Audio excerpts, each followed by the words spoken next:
The Wyoming winter night was so quiet it felt unnatural, fresh snow swallowing every sound as moonlight sliced across pine needles and jagged rock. Raven Wolf stood alone near the tree line, breath fogging the air, when a scream tore through the darkness. It was human, raw, desperate, already losing. She followed the sound and saw something that made her blood turn cold. A pack of wolves moved with patient precision, circling a torn-up biker dragging himself through blood-soaked snow. His Hell's Angels. Yellowstone chapter vest was shredded, dark with red, one leg mauled nearly to the bone. He was dying in inches, not feet. When their eyes met, his were clear, despite the pain. He knew exactly how this ended. His voice came out rough and thin. Run. The cold closed in. The wolves crept closer. Raven's fingers tightened around her rifle as fear and responsibility collided in her chest. She understood the truth, and that second one choice would decide who she became. She didn't run. The rifle cracked, the sound exploding through the mountains. Before we continue, tell me, where are you watching from today? Drop it in the comments. If you like this story, hit subscribe. That single shot became the spark that summoned a storm of motorcycles into her world. Raven Wolf had grown up where maps stopped meaning much. The Wyoming mountains raised her the way they raise everything that survives, through cold lessons, hard consequences, and silence that never explains itself. She was orphaned young, her father crushed in a logging accident, her mother gone long before that, leaving Raven with a rifle, a cabin, and a set of rules carved into her bones. Hunt clean. Watch the wind. Never waste motion. Never wait for help that isn't coming. Locals in the nearest town called her strange, quiet, untouchable. Some swore she talked to wolves. Others said she was half feral. Raven didn't correct them. Isolation was safer than curiosity. She carried her father's rifle like an extension of her spine, and the scars on her hands and ribs told the real story of how she stayed alive. At the beginning, her world was small and solitary. By the end, she would stand at the center of something much larger, transforming from a lone protector into a guardian. Others would seek out in their darkest hours. Gravel Kane came from a different kind of wilderness. As road captain for the Hells Angels Yellowstone chapter, he was known for discipline that bordered on brutal and loyalty that never bent. He wasn't loud, wasn't flashy, and never wasted words. Men followed him because he was fair, and feared him because fairness didn't mean mercy. His vest carried weight, his name carried history, and his scars carried debts already paid. The ledger he carried wasn't club business, it was proof. Names, routes, money, murders. Evidence tying a rival club to federal agent killings and multi-state poison runs. Gravel wasn't running for his life because of club rivalry. He was running because he believed some lines, once crossed, had to be answered for. When Raven saved him, he didn't see a girl. He saw something older than patches and colors, a code still breathing in human form. Iron Jack Morrison ruled the Yellowstone chapter without theatrics. He didn't need to shout to command a room. His presence did the work for him. Years of war, prison, loss, and loyalty had carved him into something solid and immovable. To Iron Jack, family wasn't blood, and it wasn't words. Family was action under pressure. You earned your place by standing when it mattered. The moment he heard what Raven had done, alone, cold, outnumbered, he knew she was already kin. His role wasn't just to lead the chapter into battle, but to recognize when something rare crossed their path and protect it with everything they had. Deadeye Hawk lived on the edges, both physically and emotionally. As enforcer and perimeter commander, he treated the land like a weapon waiting to be used. Silent, precise, and almost invisible when he wanted to be, Hawk believed survival was about angles, patience, and seeing threats before they thought they existed. He didn't teach Raven with speeches. He showed her where to stand, when to move, and how to think 3 steps ahead of anyone hunting her. From him, she learned how bikers survived wars, not through rage, but through preparation and control. Copperhead Rex led the vultures with a predator's calm. He was cold, calculating, and obsessed with dominance. To him, people were assets or obstacles, and fear was the cleanest currency. His cruelty was organized, intentional, and efficient. When Gravel escaped with the ledger, Rex didn't see a problem. He saw an insult that needed to be erased publicly. Silas Crow, his second-in-command, was worse in quieter ways. Where Rex was direct, Silas was patient. He believed in suffering that lingered, vengeance that unfolded slowly. After Rex fell, Silas turned the conflict personal, dragging innocence into the light and proving that survival wasn't just about winning fights. It was about protecting what mattered when monsters learned your name. Agent Hale represented the tightening net. He wasn't flashy, wasn't corrupt, and didn't look the other way. He was proof that consequences could reach even the darkest corners if someone was willing to bring the truth into the open. Elena Cruz and her child were never meant to be part of this world. They were collateral turned leverage, innocent lives caught in the gears of outlaw war, and the line Raven refused to let be crossed. The setting itself was a character. Isolated mountains, a weather-beaten cabin, frozen canyons that funneled sound and blood alike, outlaw compounds hidden from maps and mercy. The atmosphere was cold, hostile, and beautiful in a way that demanded respect. Brotherhood values weren't spoken aloud. They were shown by standing watch through the night, by engines arriving when called, by silence filled with protection rather than promises. Raven Wolf didn't plan to become part of anyone's war. She didn't even plan to leave her property that night. The mountain had trained her to treat the dark like a living thing, quiet, hungry, full of teeth you couldn't see until it was too late. But then the scream came again, ripping through the pines like a warning the world refused to whisper. Human, desperate, and close enough to mean the difference between life and death was measured in seconds. She moved without thinking, boots crunching softly over fresh snow, rifle held tight against her shoulder. The moonlight was sharp enough to make the tree line look like bars of a cage. When she reached the clearing, she saw the wolves first. 6 of them, thick-coated and built for winter killing, circling like they owned the night. And then she saw what they were circling. A biker crawled through his own blood, leaving a dark trail across white snow, like something had tried to erase him and failed. His Hell's Angels, Yellowstone chapter vest hung off one shoulder in torn strips, the patch still visible like a target painted on his back. One leg was shredded, the meat torn nearly to bone. He was conscious enough to lift his head, conscious enough to understand exactly what Raven was seeing and what it meant. He looked at her like he already knew the ending. "Run," he rasped. Raven's throat tightened. She was alone, miles from town, no backup, no rescue coming. The smart move was to turn and disappear into the trees before the wolves decided she was next, but something in her hardened instead. Maybe it was her father's voice in her head. Maybe it was the memory of being left behind and refusing to let it happen to someone else. Maybe it was just the simple truth that she couldn't watch a man get eaten alive and still call herself human. Her rifle came up. Hands shaking, breath fogging, heart hammering so hard she felt it in her teeth. The wolves shifted, ears flicking, eyes reflecting moonlight like tiny coins. They weren't afraid of her. They were measuring her. Raven fired. The sound cracked through the mountains like thunder. Snow burst near the lead wolf's paws. The pack flinched, then snarled, then hesitated, predators calculating risk. Raven cycled the bolt and fired again, closer. She didn't stop moving.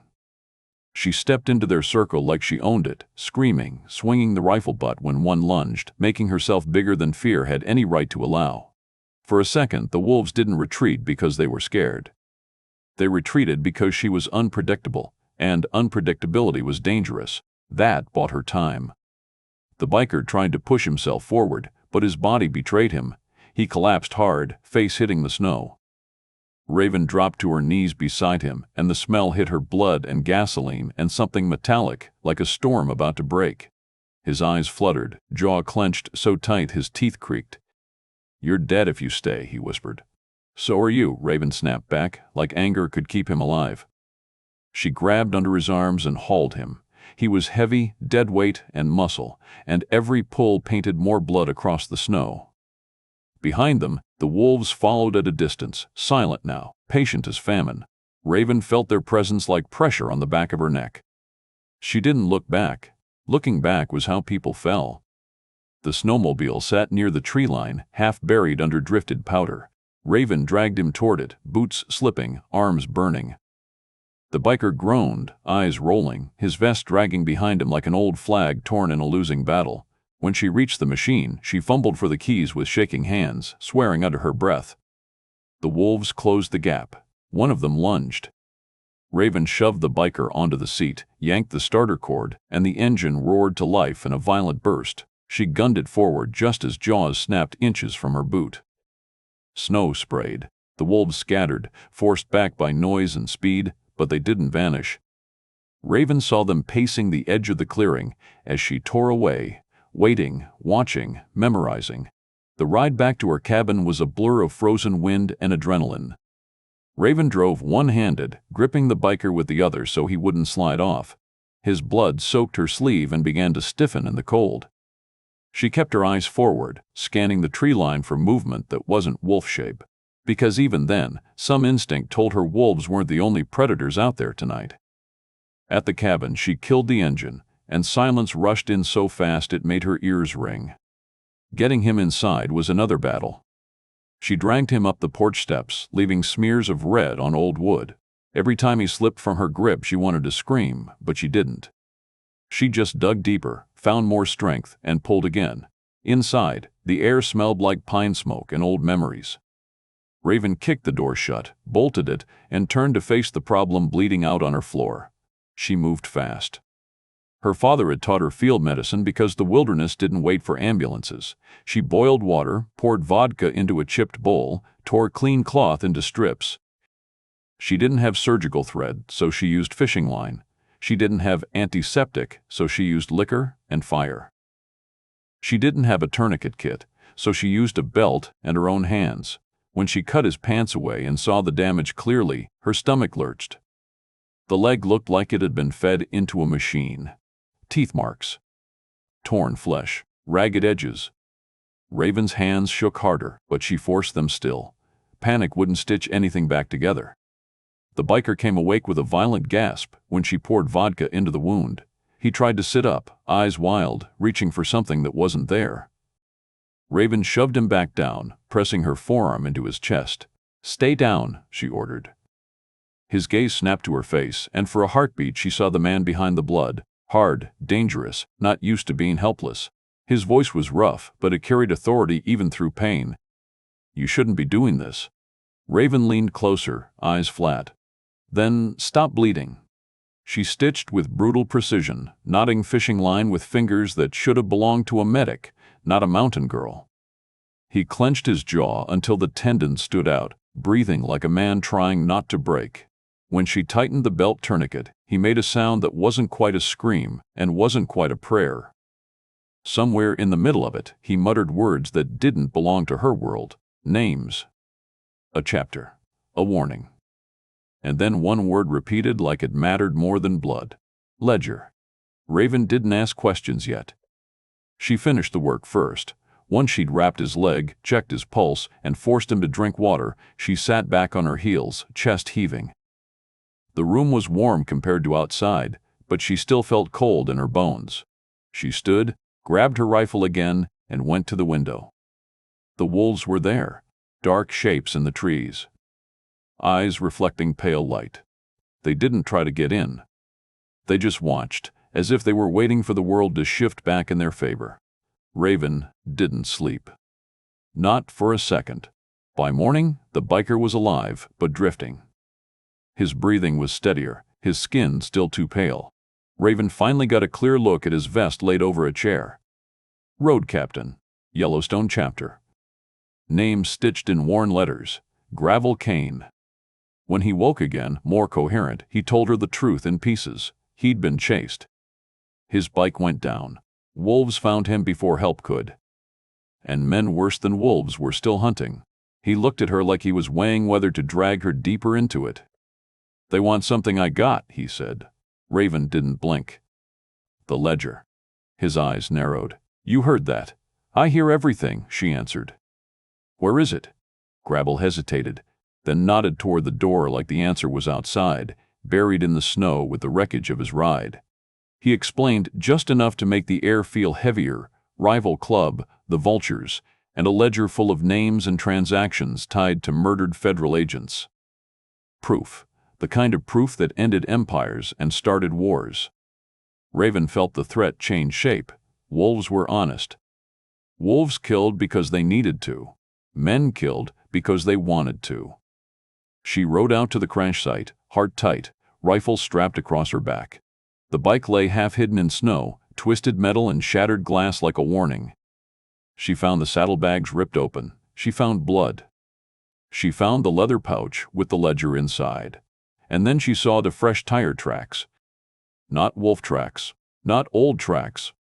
Fresh ones, cut into the snow like someone had been there recently, scouting, searching, getting closer. Raven stood still, listening to the mountain. No birds. No wind. Just that feeling again, like eyes on her back. She returned to the cabin fast, ledger tucked under her coat. Gravel read the look on her face before she spoke. "Someone's coming," she said. Gravel's expression hardened, the pain in his body pushed aside by something colder. He tried to rise, grimacing, forcing weight onto his good leg. Raven saw it then. He wasn't just a wounded man. He was a man trained to meet violence head-on, and Raven realized the worst truth of all. Saving him hadn't ended her danger. It had invited it. A few hours later, the sound of engines rolled up the mountain like distant thunder. Not one or two. Many. A wave of motorcycles cutting through the wilderness like they belonged there. Raven stepped onto her porch with her rifle ready, the ledger hidden inside, wolves watching from the trees as if they wanted front row seats.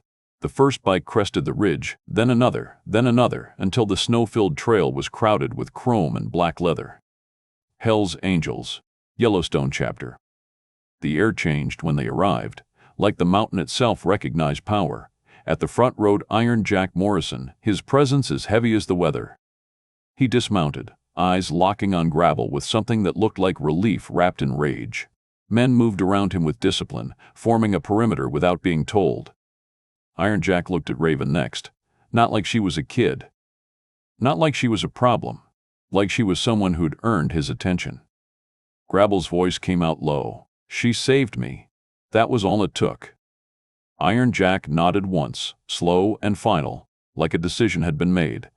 Then he spoke the truth Raven needed to hear, whether she wanted it or not. "This mountain's about to see war." Raven's pulse hammered, but she didn't back up. She already knew. She'd seen the tracks. She'd held a dying man together with fishing line and stubbornness. She'd fired the shot that echoed into the wilderness and told every predator, animal or human, that she wasn't easy prey. Walking away was no longer possible. Not because the Hells Angels were here. Because Raven Wolf had already chosen a side the moment she refused to run.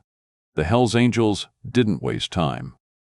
Once Iron Jack gave the word, Raven's quiet stretch of mountain stopped being a place you passed through and became a position you held. Bikes were parked with purpose, angled for fast exits. Men spread out into the trees like they'd been born there, boots disappearing into snow without leaving careless sign. No one raised their voice.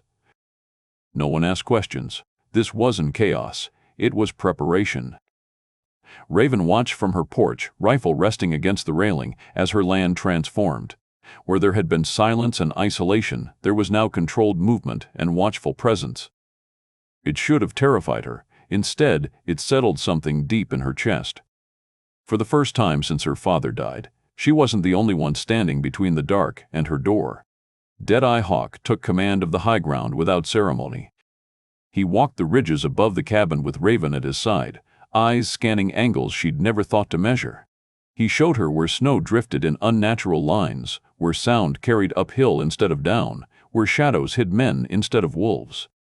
He didn't lecture. He pointed, paused, and waited for her to see it herself.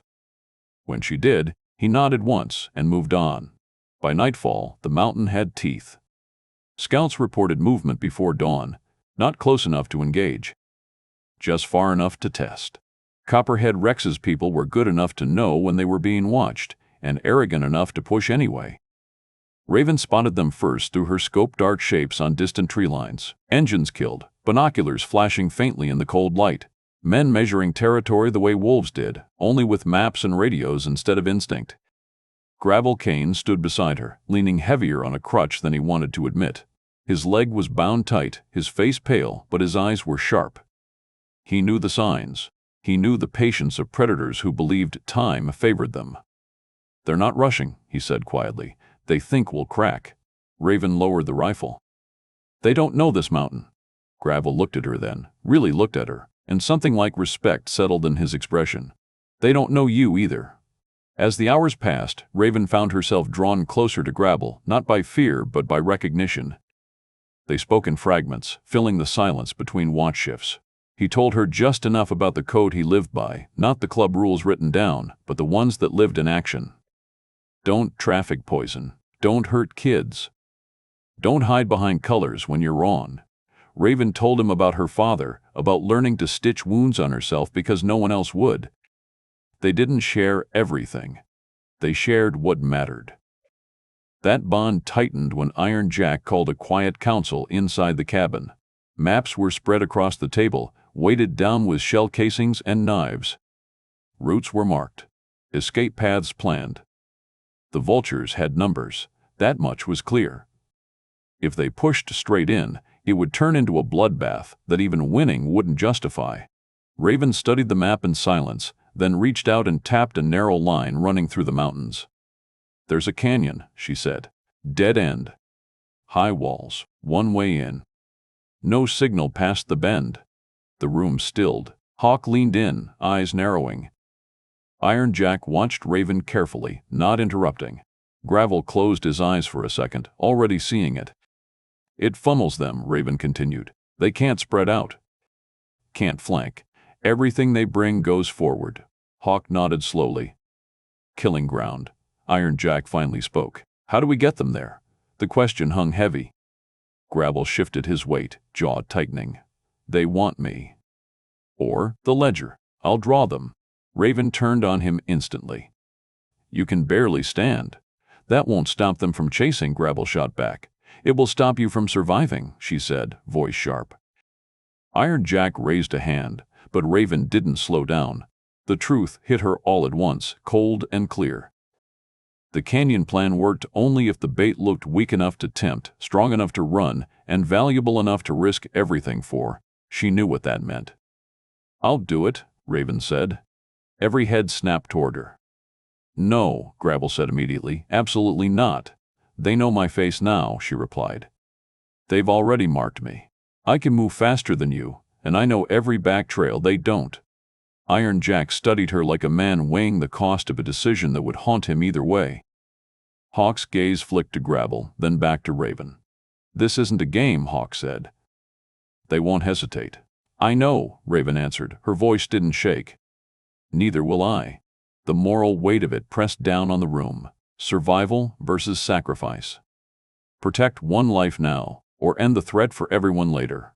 Raven felt the pull of fear, felt the instinct to cling to the fragile safety she'd just found. Then she thought of wolves circling in the dark, of men who hunted slower and smarter, of what happened when you waited for danger to pass you by. She wasn't built for waiting. Gravel stepped closer, lowering his voice. "If you do this, you become the target." "I already am," she said. Silence followed, thick and final. Iron Jack exhaled slowly. "Then we do it clean. We do it right." The plan snapped into place with brutal efficiency. Hawk's teams would take the ridges above the canyon, shooters positioned where rock and snow turned sound into confusion. Iron Jack's men would seal the entrance once the vultures committed. Raven would run the center line, just far enough ahead to keep them chasing, never slowing, never looking back. As dusk bled into night, the mountain grew tense. Radios whispered. Engines idled and cut. Raven pulled on heavier gear, checked her rifle, and tucked the ledger deep inside her coat. Gravel watched her from the porch, anger and fear fighting behind his eyes. "You don't have to prove anything," he said. Raven met his gaze. "I'm not proving. I'm protecting." Below them, headlights flared in the distance, one by one. Then dozens. The vultures advanced in force trucks, bikes, armed men moving like they owned the night. Raven felt the ground vibrate under her boots. This wasn't a warning anymore. This was the storm breaking. She stepped off the porch and into the trees, becoming motion and breath and memory. Gravel watched her disappear into the darkness, knowing the line between rescue and war had been crossed. The mountain held its breath. And the first real violence of the night began to move. Raven ran the back trails like they were veins in her own body, cutting through drifts and shadowed pines with the vulture's headlights flickering behind her like hungry eyes. Every breath burned. Every step sounded too loud in her ears. She didn't look back, not because she wasn't scared, but because she refused to give fear the steering wheel. She led them exactly where she promised. The canyon mouth opened ahead like a wound in the mountainside, narrow and steep, the walls rising high enough to swallow moonlight. Raven slipped inside and kept moving, boots skidding over ice-slick stone. Behind her, engines roared louder, confident now, the vultures believing they'd finally cornered the girl who'd stolen their prize and humiliated their king. Copperhead Rex rode near the front, cold and calm in the glow of his headlamp. Raven caught only a glimpse of him when she cut a hard turn, but she felt his presence the way prey feels a predator that isn't in a hurry. He thought this was already done. He thought the canyon was a cage. It was. Just not for her. The vultures poured in bikes first, then trucks forcing their way behind, metal echoing off stone, until the canyon became a tunnel of sound and arrogance. Their men shouted at each other, spreading out as much as the choke point allowed, weapons visible and hungry. They didn't realize they were being measured from above, watched through scopes, triangulated like targets on a range. Deadeye Hawk had turned the ridges into weapons exactly as promised. The moment Rex's convoy committed past the bend, past the point of easy retreat, Hawk's voice came through a low radio whisper. Now. The canyon erupted. Gunfire cracked down from both sides in controlled bursts, not wild spraying panic. The Angels didn't shoot to scare. They shot to stop. Tires blew. Engines screamed. Metal sparked as bullets bit into frames and windshields. The vultures jammed together, trapped by the narrow walls, unable to swing wide or flank. Their own convoy became their prison. Raven kept running until she reached the dead end, then dropped behind a boulder, rifle raised. Men scrambled in the chaos, shouting, firing blindly upward, bullets ricocheting off stone like angry insects. Smoke and exhaust clogged the air, mixing with the bitter smell of fear. Copperhead Rex forced his way forward through the confusion, like a man too cruel to believe he could lose. He dismounted near the front, dragging a wounded man aside as if he were trash, and scanned for Raven with a predator's patience. His eyes found her position faster than she expected. He moved toward her, handgun out, expression calm, almost amused. "You're brave," Rex called, voice carrying over gunfire like he owned the canyon. "Or stupid. Either way, you're done." Raven's finger tightened on the trigger. Her instinct screamed to shoot him now. But then Rex's men surged, and she saw the trap's risk. One wrong move, and the canyon became a slaughterhouse on both sides. Rex closed the distance anyway, using the chaos as cover. In a heartbeat he was on her, grabbing her jacket, slamming her against stone. His hand crushed her throat, cutting off air, his face inches from hers. "Where's the ledger?" he hissed. Raven clawed at his wrist, vision sparking. She didn't answer. She didn't beg. Then a single gunshot cut through everything. Rex's grip loosened. His eyes widened, shocked more than afraid. He staggered back, blood blooming across his chest. He turned slightly as if to see who dared. Gravel Kane stood further down the canyon, crutch abandoned, pistol steady in both hands, despite the pain pouring off him in waves. His face was carved from rage and loyalty, the kind that didn't ask permission. Rex dropped into the snow and didn't move again. For a second, the canyon went strangely quiet inside Raven's head, like her body couldn't decide whether to collapse or fight. Gravel's knees buckled. Raven sprinted to him, catching him before he hit the ground. "You shouldn't be here," she choked out, voice raw. Gravel's breathing was ragged. "Couldn't let him take you." Around them, the ambush finished its work. The vultures broke, some dropping weapons, some crawling for cover, some trying to reverse vehicles that couldn't turn around. Iron Jack's men sealed the entrance, forcing surrender or death. The canyon that could have been Raven's grave became the vulture's nightmare. It was a victory. And victories like that never came free. When the smoke cleared, Rex was dead. Bodies and broken machines littered the choke point, and the surviving vultures scattered into the woods like rats fleeing a fire. Among those who escaped was Silas Crow, Rex's second in command, the one with patience in his eyes and vengeance in his bones. Raven didn't see him leave, but she felt it later, like a shadow sliding under a door. The Angels pulled out before dawn, moving fast, leaving no unnecessary evidence behind.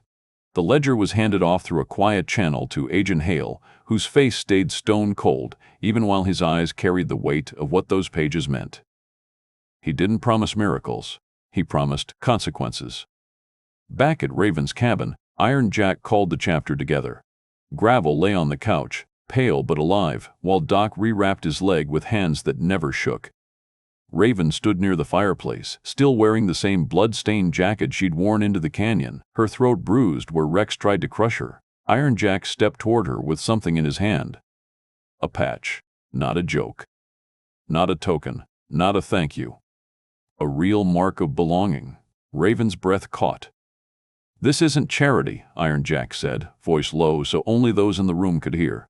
"You stood your ground when most grown men would have folded. You protected one of ours. You protected us." Raven stared at the patch like it might burn her. "I'm not," she started. "You are," Iron Jack cut in. "Family's earned. You earned it." Gravel watched her with quiet intensity, like he was seeing his own past reflected in her face. Hawk stood nearby, unreadable, but Raven noticed something in his eyes that hadn't been there before. Approval. Raven took the patch with careful hands. The moment should have felt like safety. Instead, it felt like the world had just learned her name. Because Silas Crow didn't mourn Rex like a brother, he studied Rex's death like a lesson. He didn't care about pride, he cared about balance, and he believed blood was the only way to restore it. Within days, whispers moved through bars, truck stops, and backroad circles. A bounty went out. Not on Gravel Kane, on Raven Wolf. Alive. Big enough to make desperate men brave. Big enough to make strangers imagine her face on a wanted poster and think of rent, debt, hunger, addiction. Big enough to turn ordinary people into predators. That changed everything. The Angels could handle an open war. They could handle guns and raids and road ambushes. What they couldn't control was greed. Trust became dangerous overnight. A friendly smile in town could hide a phone call. A helpful mechanic could slip a tracking tag under a fender. A stranger at the diner could be counting exits. Raven felt it immediately. Eyes lingering too long, conversations going quiet when she walked in, the air shifting around her like a rumor had weight. Hawk cornered her outside the cabin one evening as snow fell soft and steady. "Money makes people do ugly things," he said, voice flat. "Sometimes worse than hate." Raven swallowed. "So what do I do?" Hawk's gaze didn't soften. "You stop thinking the danger's only wearing enemy colors." Iron Jack didn't hesitate. He made the call to move. They relocated Raven and Gravel to a fortified compound deeper in the range. An old outlaw safe house reinforced with steel doors, elevated sightlines, and escape tunnels carved into the hillside. It was the kind of place you went when you expected war to keep coming. Men rotated watch shifts. Radios stayed on. No one drank too much. No one let their guard down. Raven tried to tell herself it was temporary. Then the message came. Silas Crow had struck where strength didn't matter. Elena Cruz and her child were taken off the road, snatched fast, clean, and silent. No bodies. No struggle left behind. Just emptiness and a warning delivered through the kind of channels criminals used when they wanted you to know they could reach anyone. A phone call came to Iron Jack's burner. Silas Crow's voice was calm. Patient. "You want them breathing," he said. "You bring me the girl." Raven's stomach dropped so hard it felt like falling through ice. She pictured Elena's terrified eyes, the child's small hands, the helplessness that she herself had lived through when her world collapsed. She turned to Iron Jack, voice barely steady. "I'll go." Gravel surged up from his chair, pain forgotten. "No." Raven didn't flinch. "They'll kill them." Iron Jack's jaw tightened, the weight of command pressing into him. Hawk's eyes went colder, like he'd been waiting for the war to show its real face. A ticking clock formed in the air. invisible but loud. Raven understood the choice in brutal clarity. Surrender herself and gamble on survival. Or refuse and let an innocent mother and child become casualties in a war they never asked for. The mountain outside stayed beautiful and indifferent, snow falling like nothing mattered. Inside the compound, Raven Wolf made the hardest decision of her life, because courage wasn't just pulling a trigger.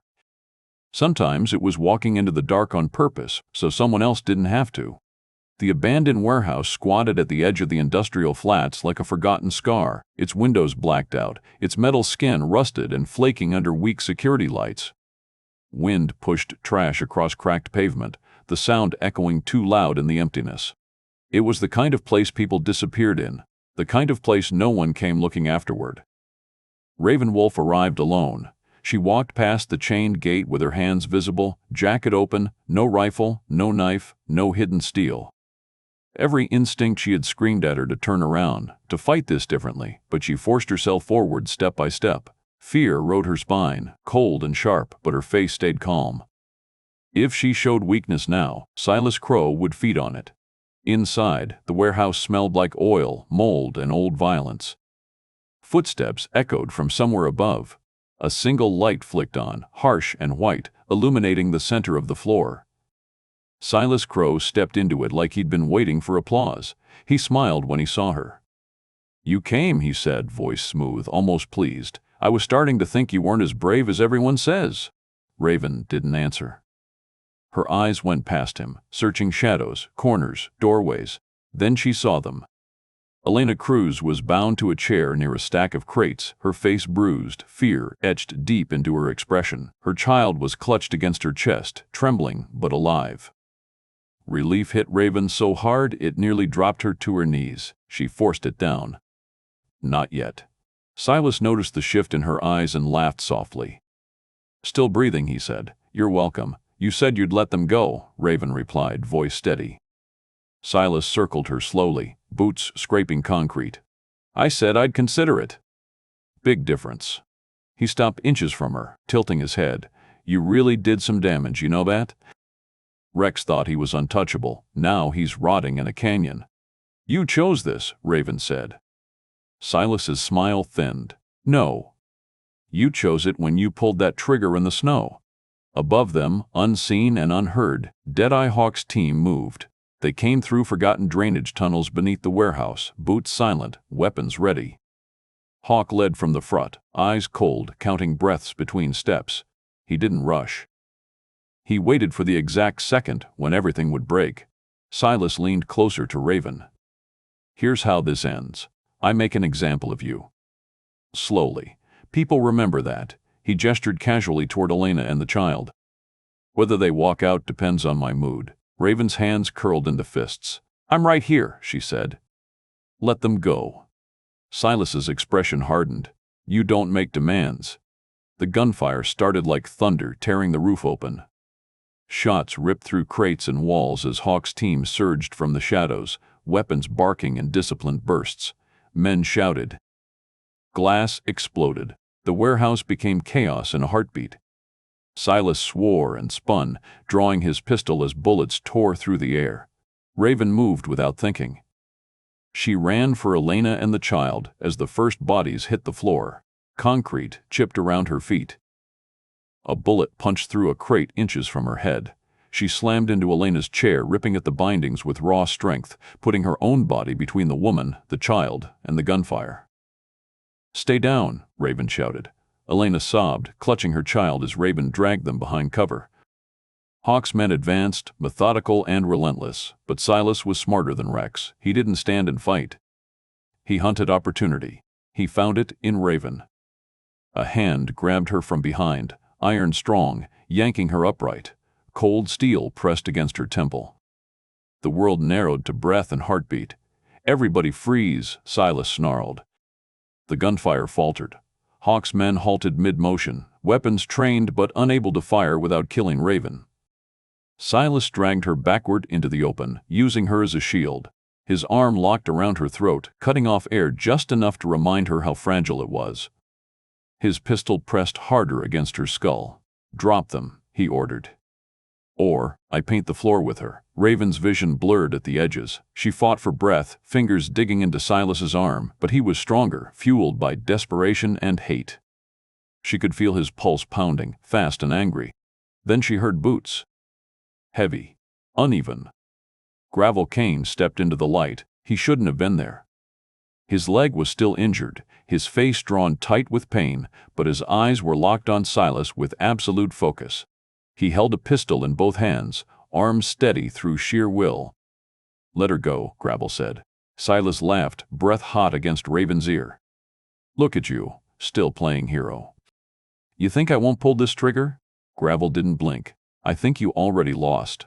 Silas tightened his grip. "You don't get to decide that." Raven felt it then, the smallest shift. Silas's attention flickered. Just a fraction. Long enough. She drove her heel back into his injured knee, hard. At the same time, she slammed her head sideways, breaking the line of the pistol against her skull. The shot went wide, deafening, tearing a chunk from the wall. Silas cursed, grip loosening for half a second. That was all Gravel needed. His shot was clean. Silas staggered, disbelief flashing across his face as the bullet hit home. He tried to raise the gun again, but his strength failed him. He collapsed backward, hitting the concrete hard, blood spreading beneath him like a dark halo. Raven fell forward, gasping, lungs burning as air rushed back in. Gravel dropped to one knee, pain finally catching up with him, but his eyes never left Silas. The warehouse went silent except for distant echoes and labored breathing. Hawk's team secured the room in seconds, weapons lowered. Threats ended. Raven crawled back to Elena and the child, pulling them close, holding them like anchors to the world. Elena cried into her shoulder, words tumbling out in broken gratitude. The child clung to Raven's jacket, small fingers tight, alive.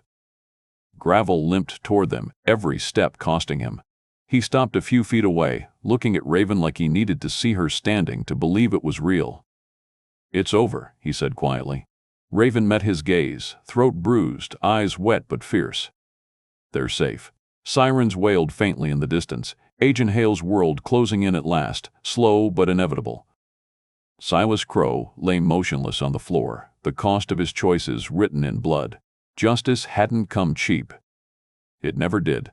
But it had come. And everyone who walked out of that warehouse carried the weight of it with them. The collapse came quietly, the way real endings often did.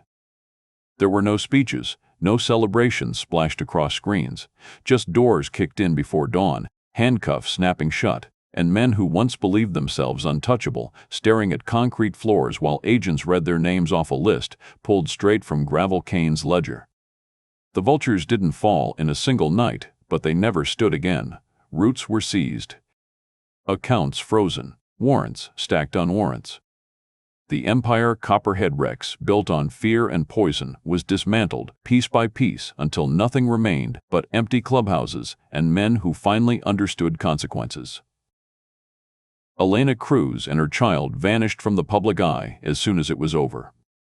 Agent Hale personally saw to it. New names. New place. Clean start. Raven didn't ask where they went. She didn't need to.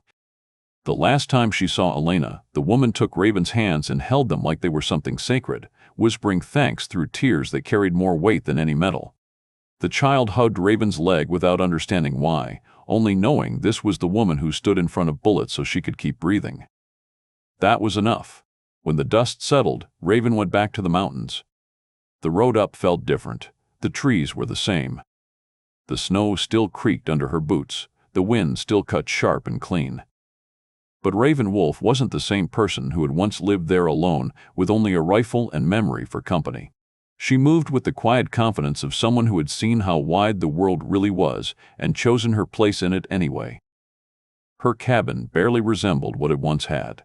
The angels didn't rebuild it out of pity.